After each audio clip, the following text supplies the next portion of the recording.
Welcome back to Rugby Obsession. Make sure you hit that subscribe button if you're digging these deep dives into the world of rugby. You won't want to miss a single ruck, maul, or scrum. Speaking of scrums, we're tackling the hottest topic coming out of the Six Nations this week. France's huge win over Ireland, a match that had everyone talking. Totally matched for the ages, but also one tinged with some concern. Yeah, that's that mix of, elation and worry that makes this so interesting, right? A thrilling victory for France, but overshadowed by that injury to their captain, Antoine Dupont. Exactly. Dupont, arguably the best player on the planet right now, confirmed on social media, ruptured cruciate ligaments. Oh, wow. He's out for months, and you can just feel the weight of that in his words. He said, the heart hurts even more than the knee. Oh, man, it's such a gut punch, No. especially with the Rugby World Cup right around the corner. You really have to wonder about the psychological impact of this, not just the physical recovery. For sure, for Yeah. sure. And then you've got to think about the impact on the French team as a whole. Dupont is their talisman. He's the conductor of their attack. Right. How do they even begin to fill that void? Well, Coach Fabien Galthié has put on a brave face saying, expressing total confidence in backup scrum half Max Lucu, but even with all the talent Lucu brings, Dupont's absence is a seismic shift for this team. It's not just about skills, is it? Dupont brings this leadership, this almost sixth sense on the field that's just so hard to replicate. It makes you really appreciate how unique a player he is. Exactly. His ability to just read the game, to inspire his teammates. I mean, those are intangible qualities that you just can't measure, but they're absolutely crucial to a team's success. Now, for those just tuning in, make sure you subscribe to Rugby Obsession for more deep dives just like this. We get into the nitty-gritty, break down the big moments, and try to make sense of it all. This is where the real rugby nerds hang out. Okay, so let's talk about the elephant in the room, the incident that led to Dupont's injury. His leg got trapped during a ruck clear-out involving Irish players Tadhg, Beirne, and Andrew Porter. Right. For those who don't know, a ruck clear-out is when players try to dislodge the opposition from a tackled player, and the ball, it can get pretty physical. Oh, yeah, it can get very physical. And it did. This particular clear-out sparked a lot of controversy. Galthie was absolutely incensed, called it reprehensible, and he's demanding disciplinary action against Beirne and Porter. Wow, he didn't hold back. He did not. But here's where it gets interesting. The referee on the field deemed it an unfortunate rugby incident, not foul play. So now you've got Galthie fuming on one side, the referee's decision on the other, and a whole lot of debate among the fans. It's a complex situation because rugby, by its very nature, is a physical sport. There's such a fine line between what's considered acceptable physicality and what crosses the line into dangerous play. This incident really highlights that. Right? And it's something that World Rugby is constantly grappling with. How do you protect players while preserving the essence of this rough-and-tumble sport? But before we get too philosophical, let's bring it back to the specifics of this incident. Okay. Yeah, what's fascinating here is that you have two well-respected players involved, Beirne and Porter. They're not known for their dirty play. Right. So was this just, an unfortunate accident in the heat of the moment? Or did they really overstep the mark? Yeah. It's not a clear-cut case. And that's what makes this such a juicy topic for debate. It's got everyone analyzing the replays, dissecting the angles, offering their own verdict. And let's be honest, those passionate opinions are part of what we love about rugby, right? Absolutely. It's a sport that sparks such intense emotions both on and off the field. But let's shift gears a bit and look ahead to the next round of matches. Okay. Both Ireland and France have crucial games coming up on March 15th.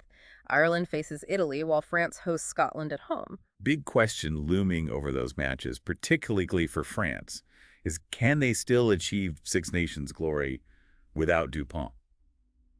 It's a tall order, no doubt. It is, but I think it's also a huge opportunity. We've seen it time and again in sport, how adversity can really galvanize a team. This could be a moment where other French players step up, embrace the challenge, and really surprise everyone. I love that perspective. It's not just about filling Dupont's shoes. It's about the team finding a new rhythm, a new dynamic that works for them. Maybe this forces them to evolve in ways they wouldn't have otherwise. Exactly. And for rugby fans, it's a chance to see the depth of that French squad. We know they have talent waiting in the wings. Now it's time for those players to shine on the international stage. Who knows, we might witness the emergence of a new star. Speaking of new stars, if you're new to Rugby Obsession, hit that subscribe button to join our scrum of rugby enthusiasts. We've got deep dives, match analyses, player profiles, everything you need to feed your rugby obsession. We're your one-stop shop for all things rugby. Okay, back to France. Let's get tactical for a moment. What kind of adjustments might we see from them without Dupont out there orchestrating the attack? Well, they could opt for a more structured, forward-dominated game plan, relying on their powerful pack to gain territory and control possession. Or they might try to maintain some of that Dupont flair, giving more freedom to players like Romain Tamac to run the show from fly half. It's a fascinating tactical puzzle, isn't it? And the way they approach it will reveal a lot about Galthie's coaching philosophy and the team's overall adaptability. Do they play it safe and conservative? Or do they embrace the challenge and try to find a new, exciting way to attack? I, for one, am on the edge of my seat to see what they come up with. Right. These are the moments that define a team's character. You've hit the nail on the head. This is a defining moment for French rugby. How they respond to this adversity will tell us a lot about their resilience, their mental fortitude, and their ability to adapt on the fly. And it's going to be captivating to watch it all unfold. Absolutely. And that's the beauty of sport, isn't it? The unpredictability, the drama, the emotional roller coaster. We analyze, we speculate, but ultimately, we just have to wait and see how it all plays out on the field. So true. And we'll be right here with you every step of the way, breaking down the tactics, dissecting the key moments, and offering our own, sometimes questionable expert opinions. Don't forget, folks, that's what makes this podcast so great. The passionate discussions, the shared love for the game, and the occasional wild speculation. Exactly. And remember, you can join the conversation too. Let us know in the comments what you think about the Dupont injury, the controversy surrounding the incident, and how you think France will fare without their star player. We love hearing from you. These are the moments, that truly test a team's mettle. They can either crumble under the pressure or rise to the occasion. And that's what's so compelling for us as fans, right? You get to witness how individuals and teams respond to these huge challenges, how they dig deep and find that extra gear when the odds are stacked against them. Totally. And it's not just about the wins and losses. It's about the stories that unfold along the way. The individual battles, the moments of brilliance, and yes, even the heartbreaks. Yeah. That's what makes rugby such a captivating sport. Yeah, it's a sport that resonates on so many levels. The physicality, the strategy, the camaraderie, the passion, it's all right there on display.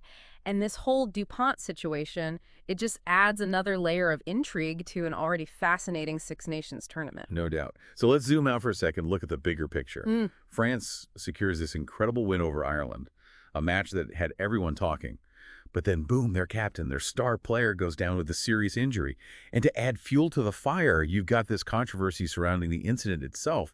It's like a roller coaster of emotions, and it raises so many questions. Definitely makes you think about the fragility of a sporting career, the fine line between fair play and, those dangerous tackles and the impact one player can have on a team's destiny. It really does. And for France, it highlights the importance of squad depth and adaptability. It's a testament to their coaching staff and the overall strength of French rugby, that they have players capable of stepping in and taking on these crucial roles. That's a great point. This isn't a team that relies solely on one individual, no matter how brilliant that individual may be. They've got a system, a culture, a belief in their collective strength that allows them to navigate these tough setbacks. And that's what makes them such a formidable force in world rugby. Well said. Yeah. And it's going to be fascinating to see how this all plays out in the coming weeks. Will France rise to the challenge and claim the Six Nations glory even without Dupont? Will other players seize this opportunity and, become household names? And how will World Rugby address this ongoing debate about player safety and the laws of the game? So many questions, and we'll be here to explore them all with you. That's what we're here for, to analyze, to dissect, to debate, and ultimately to celebrate this incredible sport we all love.